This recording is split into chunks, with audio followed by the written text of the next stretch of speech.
Hola, hola, bienvenidos a todos ustedes y especialmente a todas ustedes, porque yo le pedí así encarecidamente que me diera una oportunidad en una agenda tan ocupada y tan complicada a una persona que admiro mucho porque ama su profesión, y les quiero presentar al doctor Julián Escobar. Ay, el famoso Baby Maker. ¿Cómo estás? Muy bien, gracias, Gilberte. Vamos a platicarle a la gente cuánto tiempo tienes en esto de hacer bebés. Hacer bebés.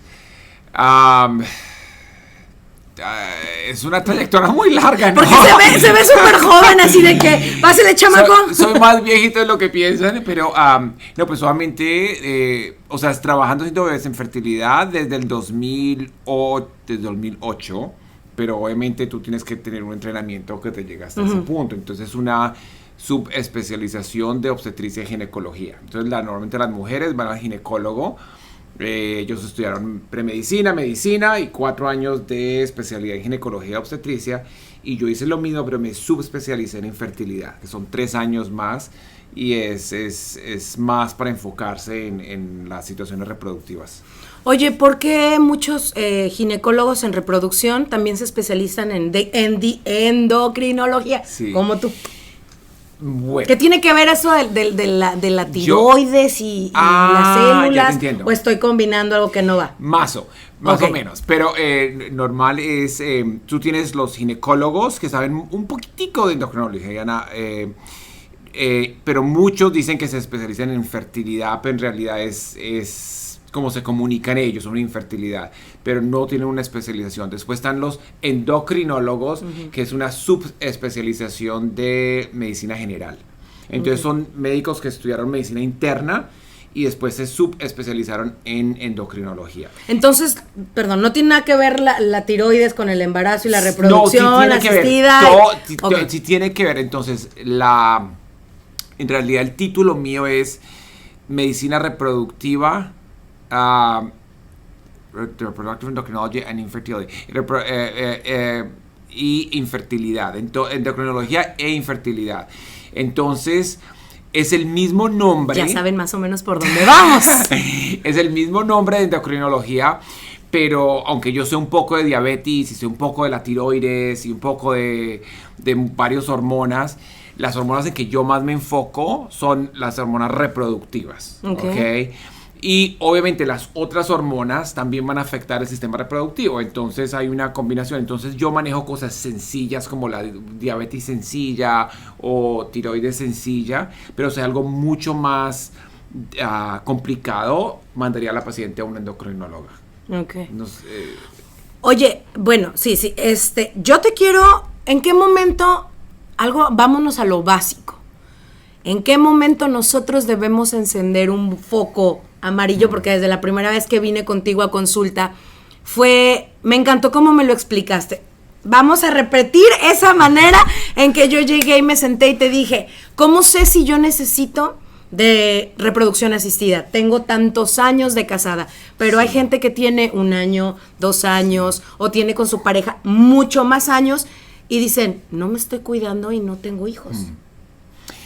Es muy buena pregunta, y yo creo que el periodo de tiempo más variable que yo veo es en las pacientes latinas, para ser honesto. El normal debe ser que una mujer de menos de 35 años trate por 1 año.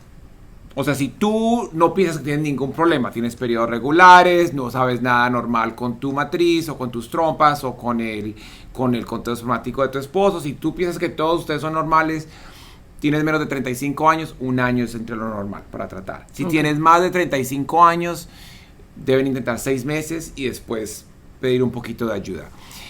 Pero yo tengo pacientes que han tratado por 15, 17, 20 años. Gracias a Dios, con las latinas muchas veces empezaron a los 15, entonces apenas tienen 35, 37, tienen un chance, ¿no?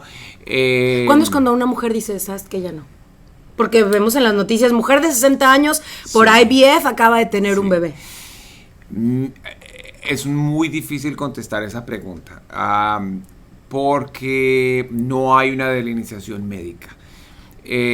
Cada práctica va a ser diferente, toma también con la paciente, con el tipo de paciente, pero yo tengo pacientes hasta casi que los 50 años. O sea, obviamente, entre más dificultades tenga yo, menos opciones va a tener la paciente. O sea, entre más joven y más recursos tengamos, más opciones existen. Entre más años tenga una mujer de 47 años, va a tener muchas menos opciones que una paciente como tú, una mujer de 22 años, ¿no? ¿Me dijiste de 22? ¿Qué quieres de tomar, por favor? Y luego. Entonces, pero gracias a la tecnología podemos ayudar a una persona que esté prácticamente menopáusica, una persona que ya biológicamente no pueda tener familia, les podemos ayudar a tener familia. Pero tenemos también una responsabilidad médica y llegar hasta cierto punto. El hecho que yo pueda ayudar a una mujer de 60 años no quiere decir que yo deba. Y en la realidad no existe algo claro en Estados Unidos que te diga no le puedes ayudar a una persona hasta cierta edad. Está un poquito ahí en el limbo, ¿no? Pero yo creo que antes de los 45 mucha gente está dispuesta, entre los 45 y los 50 ciertas personas están Estás dispuestas. en la tablita, podemos llamar. Pero se puede, ¿me entiendes? O sea, ahí tenemos métodos que después te los puedo comentar cómo puede una persona que ya no tenga óvulos o no tenga óvulos de calidad suficiente para producir un bebé, cómo puedan tener familia. Vamos a regresar un poco a la pregunta anterior, donde los focos, estábamos diciendo, si tienes más de 35 años, date un año para intentar tener hijos de manera natural. Si no, empieza a checarte. O si tienes 6 meses, después de los 35, tienes 6 meses para que lo revises, y conforme pasa el tiempo, obviamente la mujer va afectando. Ahorita platicamos de eso. ¿Cómo es revisar? Ya tengo mis 6 meses, ya tengo mi año y no salgo embarazada.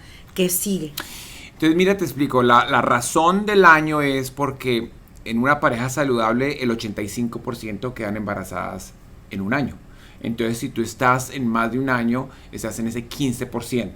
Lo que quiere decir es que vale la pena hacer una evaluación que es bien sencilla para asegurarnos que no haya algo grande anormal. Si hay algo grande anormal, no deberían perder más tiempo. Si no hay nada, tienen la opción de seguir tratando o de considerar ciertos tratamientos que los hacen más fértiles de lo normal. Una mujer de más de 35 años, aunque tenga un chance de embarazo más bajo que una mujer de 25, no debe tratar más de 6 meses porque cada cierta cantidad de meses, cada medio año, por ejemplo, le cambian los chances de embarazo. Entonces, la oportunidad se hace más y más pequeñas. Entonces, hay un problema, tú lo quieres agarrar lo más temprano posible. Entonces, si tú tienes 35 años y tratas por medio año, el hecho de que tú tengas una evaluación a los ¿Qué evaluaciones haces? ¿Qué requieren? Porque hay muchas veces que muchas mujeres desafortunadamente van con un médico que no es el adecuado y el típico doctor de yo te garantizo que te vas a embarazar, porque te embarazas, no importa los 20, 30 intentos, y tú así de sí, espérame, pero es demasiado desgastante. O sea, vamos a intentarlo y esperemos que en los primeros intentos se logre lo que se quiere. Entonces, ¿qué es lo que se debe hacer? ¿O dónde debemos de fijar nuestra atención? Si van bien, o me regreso, o cambio de médico. Claro, entonces, lo primero lo que dijimos es aceptar de que no has concebido sin haber impedido el embarazo por cierta cantidad de meses o un año, y después es buscar, decir qué pasa y evaluar a la persona, eso es el historial médico, pero la evaluación en sí concreta son solo 4 cositas, es súper fácil. O sea, yo la hago en 2 semanas, tenemos todo hecho. Son partes reproductivas femeninas, son los ovarios, las trompas y el útero, o sea, la matriz. No más, son 3 cosas que tenemos que evaluar. Y para los hombres es el conteo espermático. Entonces, no más. Entonces, está bien fácil para los hombres. No, sí, no puedo hacer un paréntesis. No porque el hombre tenga hijos probablemente en su anterior matrimonio, o si quieres volver a tener hijos y ya no se pudo, sea culpa de la mujer. Tienes toda la razón. Es muy, muy típico. Muy típico. El 45 al 50% de nuestros pacientes hay algún problema con el hombre. No quiere decir que sea el único problema, pero el hombre contribuye entre el 40 al 50%. Y los hombres contribuyen el 100% de las veces para tener un bebé. O sea, tienen que ser parte de todo. La evaluación del hombre es la más fácil, la que no duele. Nada más van y sacatito para el conejo y ya. No más, la pasan rico.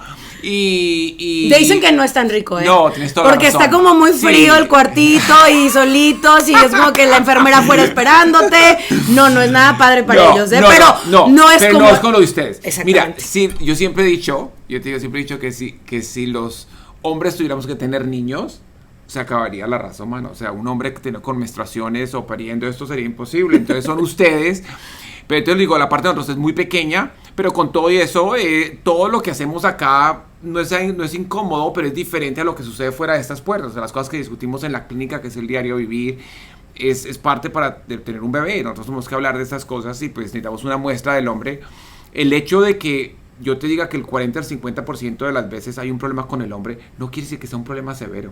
¿Me entiendes? La mayoría de los problemas son chiquiticos. Las tecnologías que tenemos, si hay alguien que beneficie es al hombre. Nosotros podemos tener casos severos de los hombres y con la tecnología lo sobrepasamos sin ningún problema. Lo mismo no es cierto para las mujeres. Yo conozco un caso de alguien, y ahora sí, la prima de una amiga, pero no es conmigo.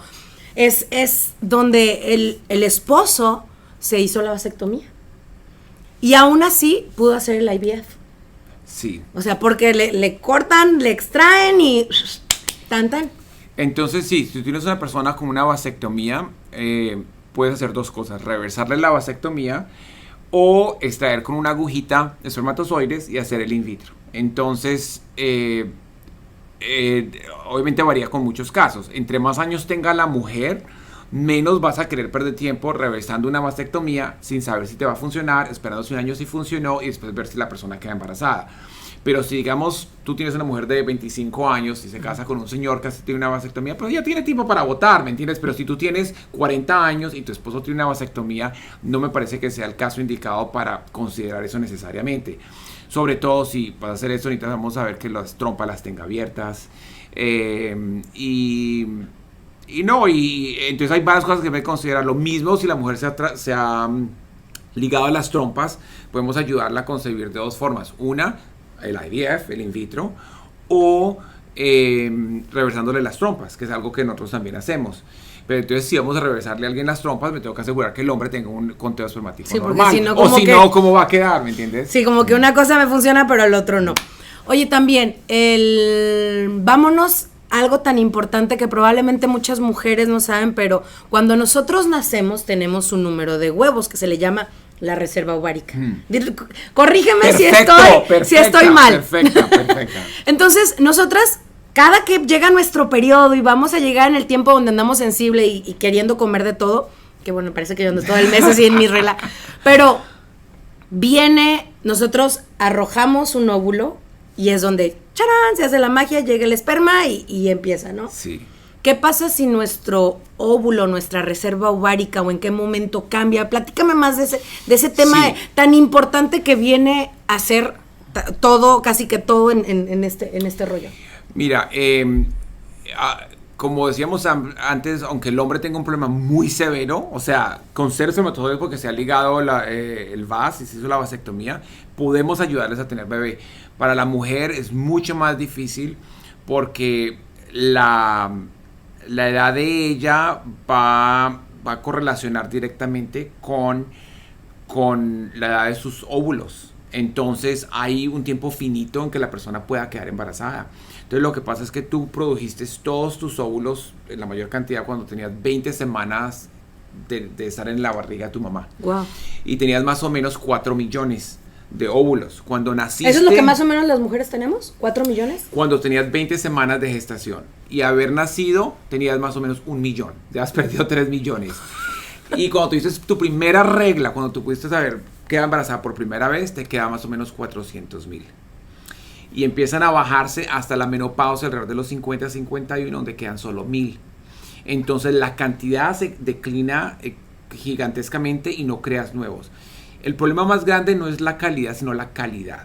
Entonces lo que pasa es... Ya ven, yo pensé que era la cantidad de córrele porque se están acabando. No, lo más importante es la calidad, porque la cantidad la podemos medir, la calidad no. Entonces lo que pasa con la calidad es, tú puedes tener una mujer con la misma cantidad de óvulos y una tiene 45, 35 y 25 y el chance de embarazo es completamente diferente, porque la calidad es diferente. Para tener un bebé normal, tú tienes que donar la mitad de la mitad de Ana. Entonces, Ana es Karen. Es que siempre me dice Ana, porque yo soy Ana Karenina, entonces él se acostumbra a llamarme Ana. Karen la coqueta. Síguele. No se equivocó, pero siempre me dice Ana. Los estudios así dicen. Qué pena. No. Tú eres mitad tu papá y tú mitad tu mamá. Uh-huh. Entonces, para tú crear un bebé, tú necesitas donar un set de cromosomas tuyo. Entonces, tus células, tus óvulos, todavía tienen 2 sets de cromosomas, de tu papá y de tu mamá. Entonces necesitas partir eso en 2. Y le estás pidiendo una célula a los 25 años, una célula de 25 años que perfectamente divide el ADN, y a los 35 y 45 es mucho más. Entonces errores van a ocurrir. Y si tú donas un poquito más para acá y un poquito menos para acá, vas a crear un óvulo, un embrión anormal. Y si la normalidad es muy pequeña, puedes quedar embarazada y tener a un bebé con el síndrome de Down. Y si la normalidad es un poquitico más severa, puedes quedar embarazada y tener una pérdida. Y si es súper severa la normalidad, pues ni siquiera quedas embarazada. Entonces, el chance de quedar tú embarazada va a correlacionar más que todo con tu edad, porque eso va a reflejar la calidad de tus óvulos. Entonces, normalmente hasta los 30 años es perfecta. Entonces, por ejemplo, los chances de una mujer de quedar embarazada cada mes... A ver, vamos a hablar de edades, eso está interesante. Sí, a ver. Entre los 20 y los 30... es más o menos del 20 al 25% por mes. Entonces esas muchachas que quedan embarazadas como si nada... Es que nada más lo hice la primera vez y quedé embarazada. Típica. No fue la primera vez. Y dicho por un experto, no fue la primera vez. Fue practicando. Pero es solo del 20 al 25%. Okay. Entonces, ¿qué pasa? Una mujer que se casa, nunca ha tenido relaciones, tiene relaciones, no espera quedar embarazada el primer mes, ¿me entiendes? Pero los primeros 2, 3, 4, 5 meses. Y claro, cuando ella cuenta la historia en 20 años, que embarazada ahí mismo, en mi luna de miel, ¿me entiendes? Eso es lo que pasa. Ya a los 35 años se baja al 12%.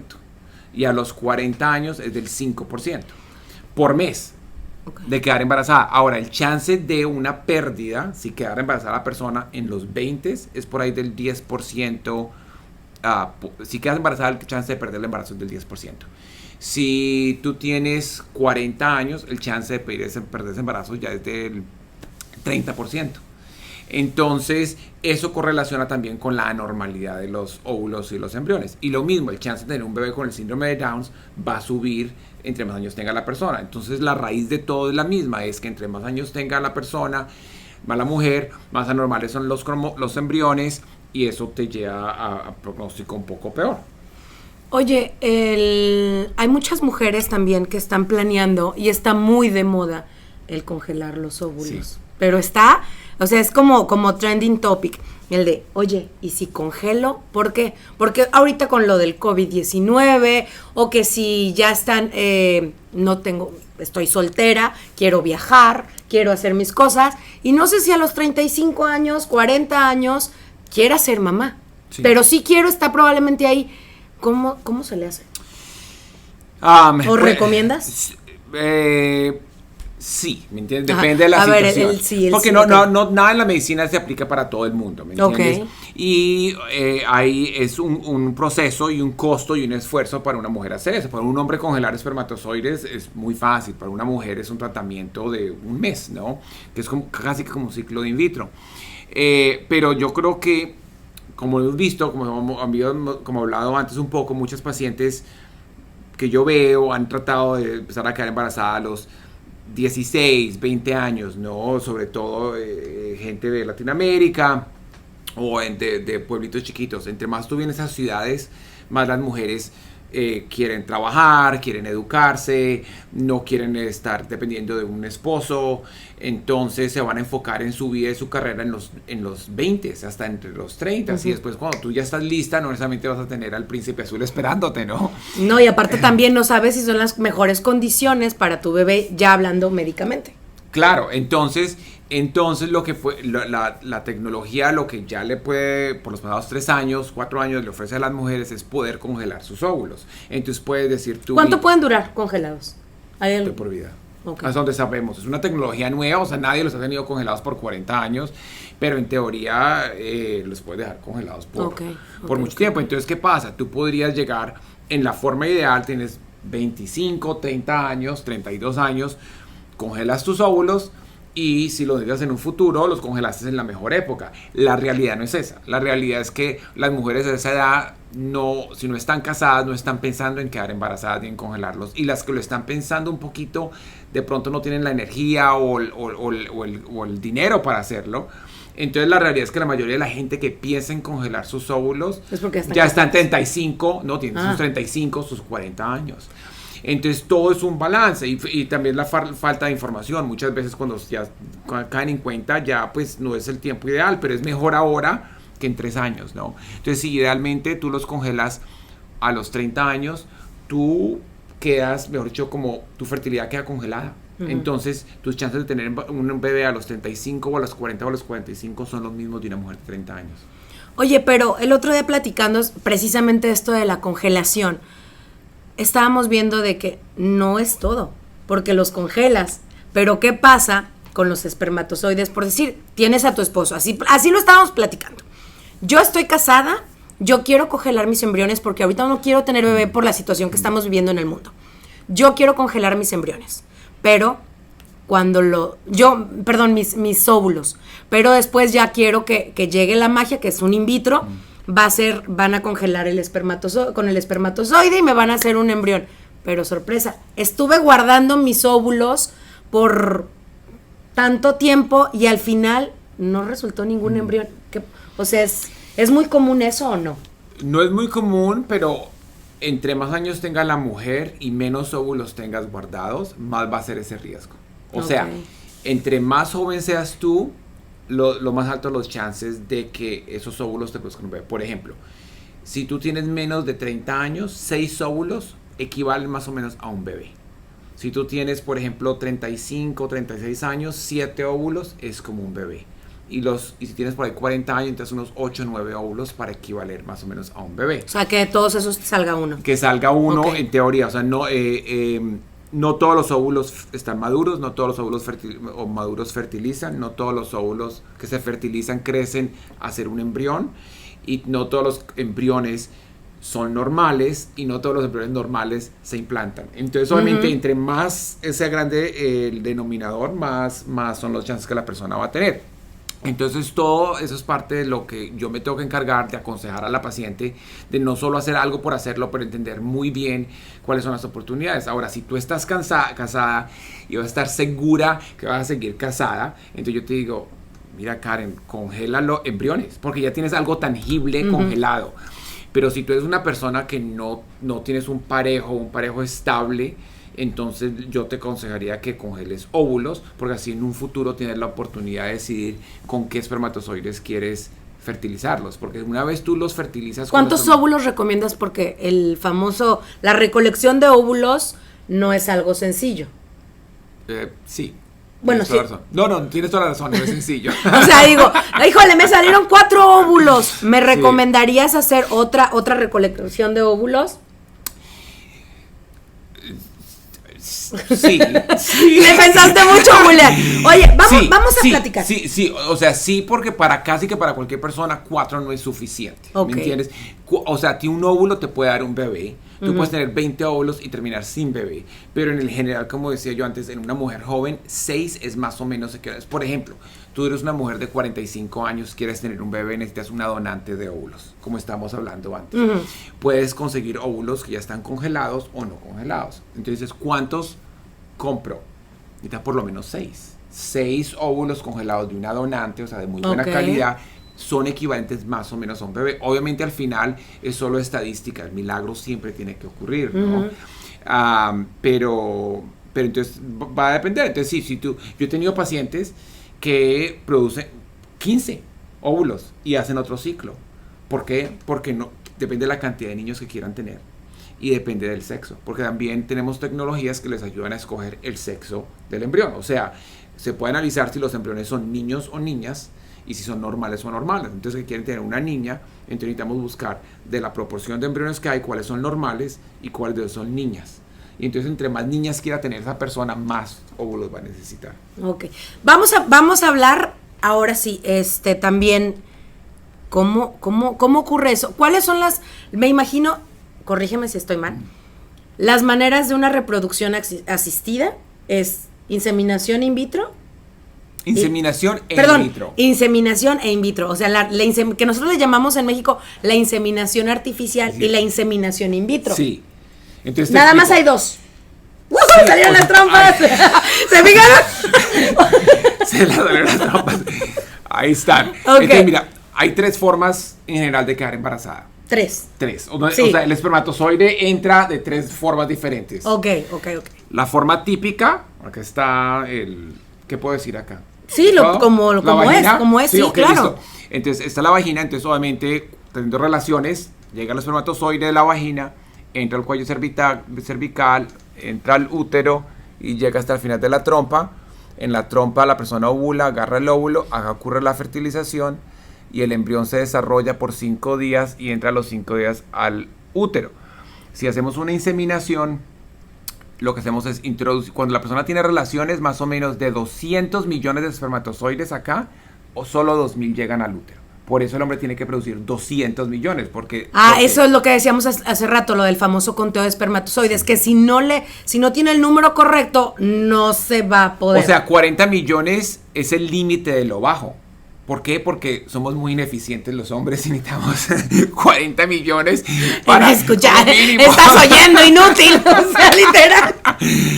Ustedes producen uno de muy buena calidad, nosotros producimos 40 millones de no muy buena calidad. Okay. El caso es de que cuando hacemos una inseminación, ponemos más o menos 5 a 20 millones en el útero. Okay. Entonces estás comparando unos 2.000 versus 5 a 20 millones. Entonces va a introducir muchos más espermatozoides en el lugar correcto, el día correcto, y te va a incrementar el chance de un embarazo. Ahora, el in vitro es cuando no utilizamos las trompas. O sea, cuando tú haces la inseminación... Entonces, si tú tienes trompas malas o algo, ni te preocupes. Sí, o sea, si la persona tiene trompas dañadas o tiene un conteo de espermatozoides muy bajo, el in vitro es la única forma. Hoy en día hacemos in vitro por muchísimas otras razones, pero ya son casos no tan absolutos, ¿me entiendes? Entonces con el in vitro lo que hacemos es, tú produces, por ejemplo, digamos, 10 óvulos al mes, digamos, 5 de este ovario y 5 de este. Tu cerebro, cuando te llega la menstruación, escoge uno de esos 10 que ovule. Entonces a las 2 semanas ovulas uno, los otros 9 se mueren. Cuando hacemos el in vitro, podemos estimular o salvar de que se mueran los otros 9 óvulos. Entonces, en vez de producir uno, puedes producir 10. Entonces, lo que normalmente tomaría 10 meses en producir, lo hacemos de un jalón. Si la persona tiene una reserva ovárica muy buena, puede producir 20 de una. Si tiene una muy mala, puede producir 3 de una. Entonces, obviamente, depende de los que tenga la persona. Si se tiene 3, ¿sigues estimulando hasta el próximo? ¿O te lo tienes que sacar ahí en ese momento? En ese momento, y después puede hacer otro ciclo.